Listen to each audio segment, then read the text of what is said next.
Thank you for watching Scary Bear Attacks. If you like this episode, please remember to hit the like button and leave a comment or two, then subscribe and click on the bell to receive notifications of whenever we release new videos. Also, please remember to share them to your social media. Welcome back to Scary Bear Attacks.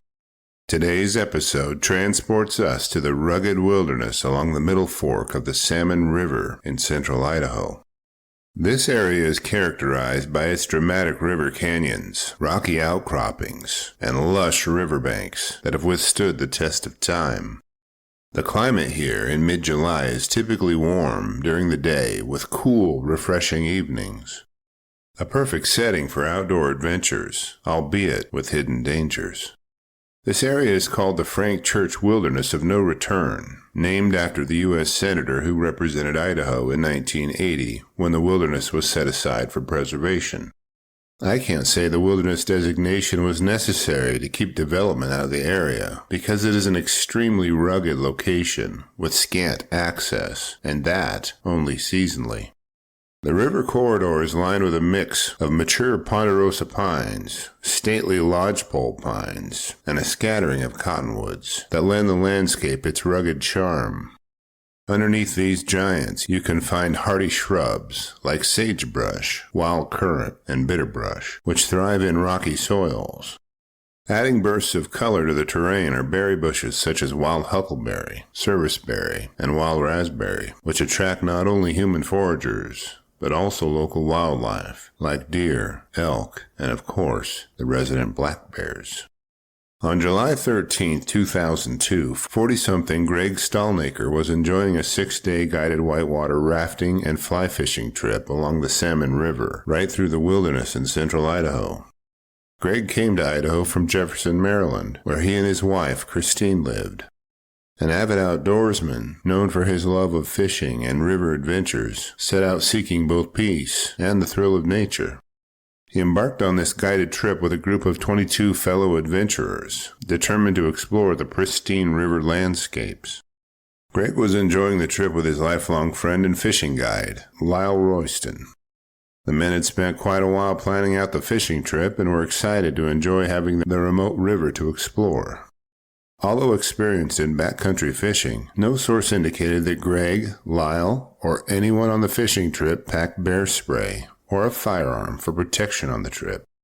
On that fateful July afternoon, after a day filled with exhilarating whitewater rafting and solo kayaking, Greg decided to seek some quiet time downstream for fly fishing.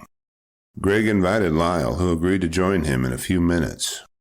As Greg walked downstream, peaceful thoughts of enjoyment and tranquility crossed his mind. However, the serene scene quickly turned into a nightmare.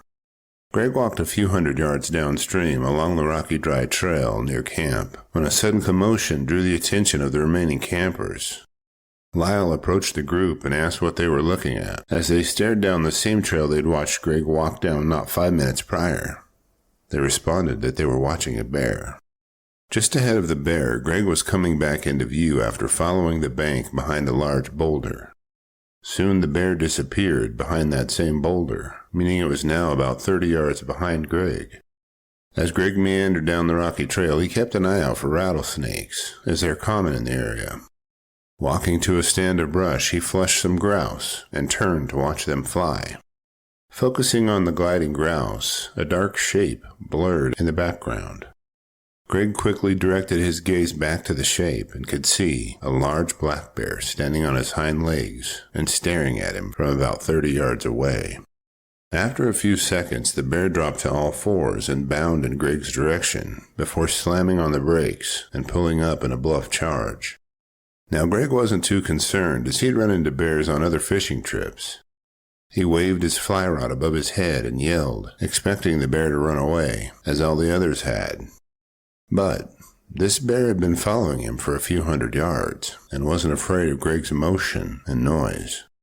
Back at the camp, the other fishermen watched as Greg suddenly froze in the trail, though they could not see the bear, still obscured by the boulder.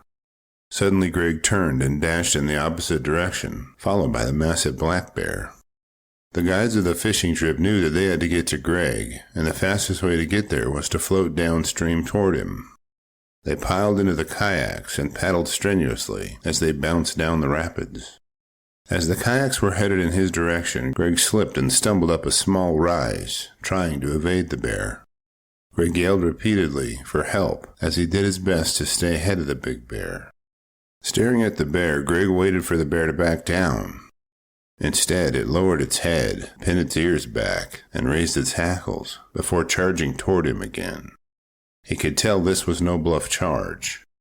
There was no hesitance in the bear's approach, and Greg felt a knot well up in his gut. He glanced around and ran toward a small cliff just above the river. I'm not sure if you've ever felt desperate enough to leap off a cliff, but Greg considered it a better option than leaving himself at the mercy of a bear. Sailing through the air, Greg looked down and could see the broken boulder field that lined the riverbank just before he landed on his knee and hip. Stunned by the impact, Greg watched as the bear scrambled down the side of the cliff. It was on him in no time, swiping at his legs, and seemed intent on killing him.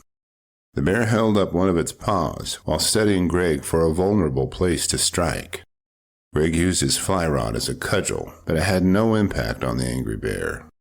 The water raced by only a few feet from Greg, and he knew it may be his only escape. He crawled into the gravel and stood to his feet as he backed slowly into deeper water. As the water went past knee-deep, Greg slipped and fell onto his back, giving the bear a chance to pounce on him once again. Knowing it had the upper hand, the bear swatted at Greg's legs before biting into his knee. Greg kicked with his free leg repeatedly in a panicked effort to stop the bear's attack. After a few gashes and painful bites, one of Greg's flailing kicks struck the bear on the nose. The impact drove the bear back a few steps, but it charged back in to bite onto his right foot. Pulling himself away from the bear, Greg rolled until he was in deeper water that was chest high. The bear swam toward him, still intent on killing him.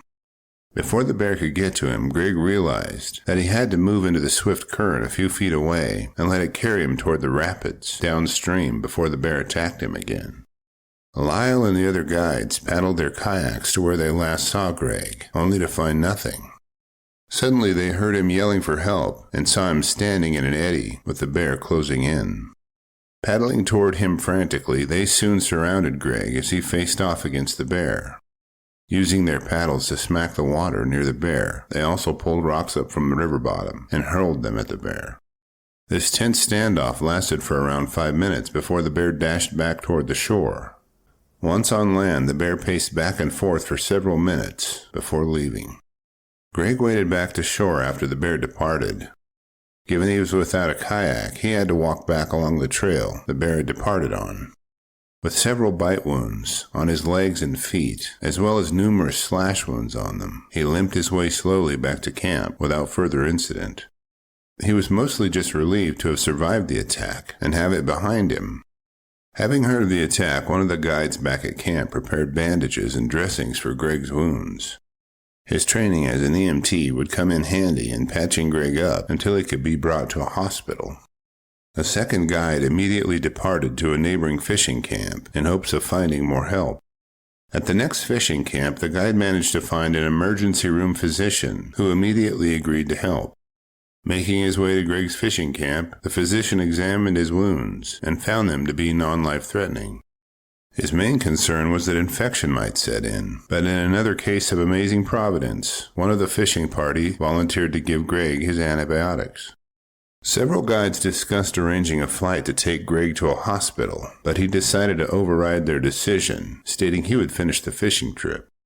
The guides agreed with one stipulation, and that was that Greg would ride on the front of one of the oar boats and limit his activity to only fishing.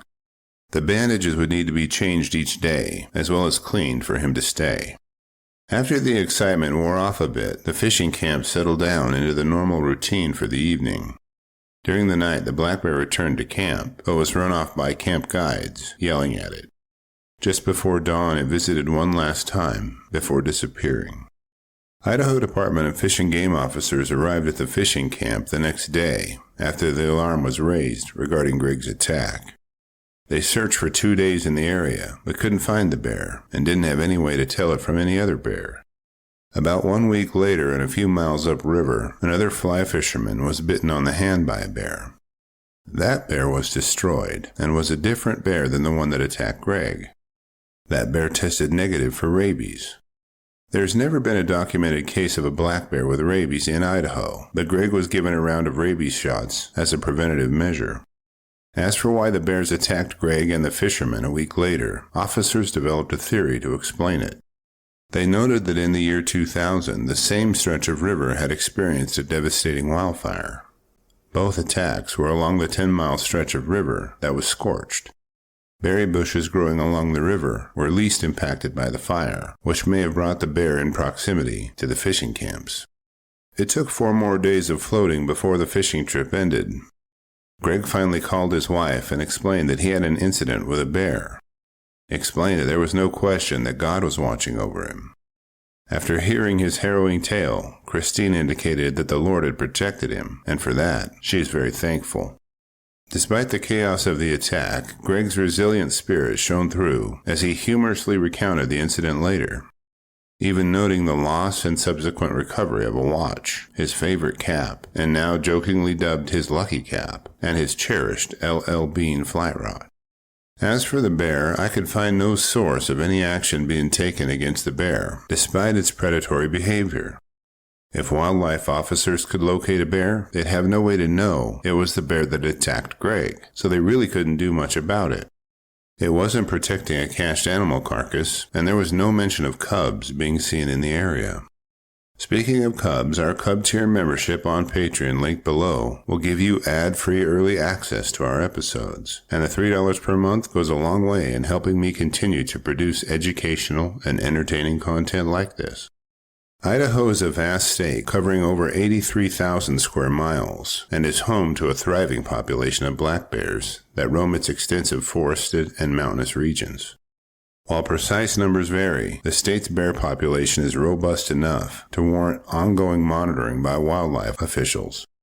Bear attacks in this region are uncommon, however. Recent events along the Salmon River, like Greg Stalnaker's ordeal and the subsequent incident involving another camper, have highlighted the challenges of managing human-bear interactions in popular wilderness areas. After reviewing the facts surrounding this episode, I'm left with a few questions for you. In remote wilderness settings, like the Salmon River corridor, what additional measures should guided trips implement to enhance bear encounter safety? How might environmental factors, such as recent fires, affecting local berry growth and habitat, be influencing bear behavior and increasing the likelihood of such encounters?